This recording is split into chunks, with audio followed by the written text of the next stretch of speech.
मित्रों, नमो नमः।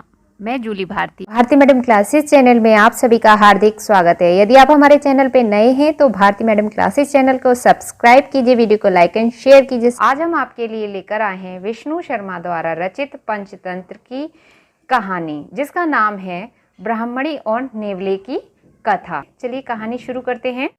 किसी स्थान में देव शर्मा नाम का एक ब्राह्मण निवास करता था।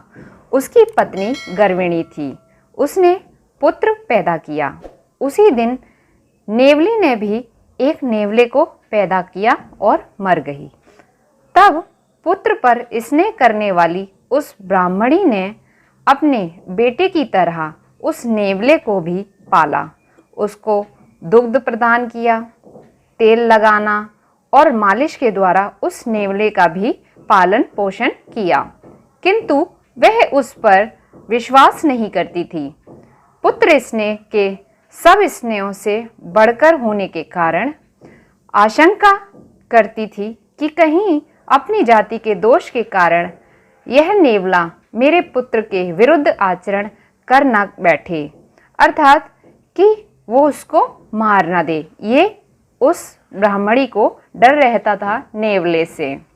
इसके बाद कभी उस ब्राह्मणी ने खाट पर पुत्र को सुलाकर घड़े को लेकर पति से कहा, ब्राह्मण, जल के लिए मैं तालाब पर जा रही हूँ, तुम नेवले से मेरे पुत्र की रक्षा करना।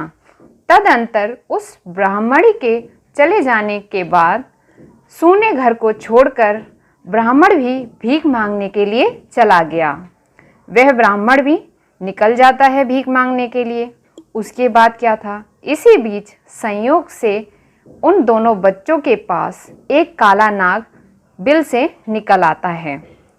नेवला भी उसे अपना स्वाभाविक शत्रु मानकर भाई की रक्षा के लिए सर्प के साथ युद्ध करके उसके टुकड़े टुकड़े कर देता है और अपने भाई को बचा लेता है। तो नेवले ने बहुत अच्छा काम किया। उसने अपने मानव भाई के साथ अच्छा व्यवहार सोचकर उसकी रक्षा की और उसके पास जो सर्प आया था उसको मार दिया और वह बहुत खुश होने लगा। इसके बाद खून से लथपथ शरीर वाला वह नेवला बड़े आनंद के साथ अपने कार्य को प्रकट करने के लिए माता के सामने आने के लिए तत्पर था। तभी वहाँ पर माँ आ जाती है और सने हुए मुख से देखकर नेवले को घबरा जाती है। नेवले को देखकर आशंका से भरकर विचार करने लगती है, निश्चय ही इस दुष्ट ने मेरे बच्चे को खा लिया, ऐसा सोचने लगती है मन ही मन।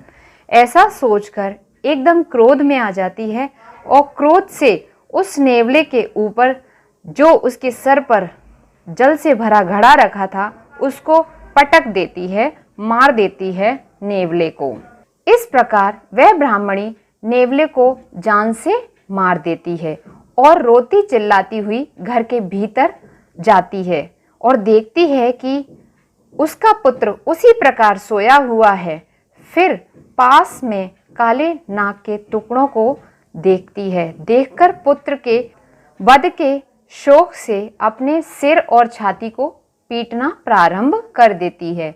इसी बीच ब्राह्मण भिक्षु भी आ जाता है और भिक्षा मांगने गया था तो भिक्षा लेकर आता है। तो वह देखता है कि पुत्र के शोक से संतप्त ब्राह्मणी विलाप करती हुई उससे कह रही है, हे लोभी स्वभाव वाले। ब्राह्मणी किससे कह रही है? अपने पति से, अपने ब्राह्मण पति से कह रही है कि हे लोभी स्वभाव वाले, लोभ के वशीभूत तुमने मेरी बात नहीं मानी, तो अब पुत्र के मृत्यु रूप दुख बख्श के फल को भोगो। अर्थात कि देखो, लोभ में आकर हमने इसको पाल लिया और जिसके कारण हमारा पुत्र मर चुका है। इसने उसको खा लिया। किसने? नेवले ने उसको खा लिया, ऐसा वो सोचकर ब्राह्मण से कह रही है। उसके बाद नेवला मर जाता है। वो ऐसे कहती है। कहने के बाद वो देखती है कि नेवला तो मर चुका है किंतु उसका पुत्र जिंदा है। उसके पुत्र को कोई हानि नहीं पहुंची है। सर्प जो था उसको नेवले ने मार दिया था और उसकी रक्षा की थी। सारी कहानी उनको समझ आती है। नेवला ब्राह्मणी का पुत्र था और इसलिए उसने अपना फर्ज पूरा किया अपने भाई के प्रति और अपनी माता के प्रति।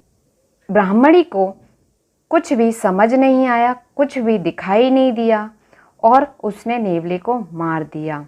नेवले ने तो अपना फर्ज पूरा किया अपने भाई को बचाकर, किंतु ब्राह्मणी पुत्र प्रेम में अंधी थी। उसे पूर्ण विश्वास नहीं था नेवले पर, जिसके कारण वह नेवला मारा गया। तो कहा जाता है कि अत्यधिक लोभ बहुत ही खराब होता है और बिना सोचे विचारे कुछ नहीं करना चाहिए। इसलिए यह कहानी हमें यह सीख देती है कि हमें सोच विचार कर ही कार्य करना चाहिए। जो भी निर्णय लेना चाहिए वे अच्छे से सोच कर लेना चाहिए और अत्यधिक प्रेम में अंधा नहीं बनना चाहिए, जैसा कि यह ब्राह्मणी बन गई।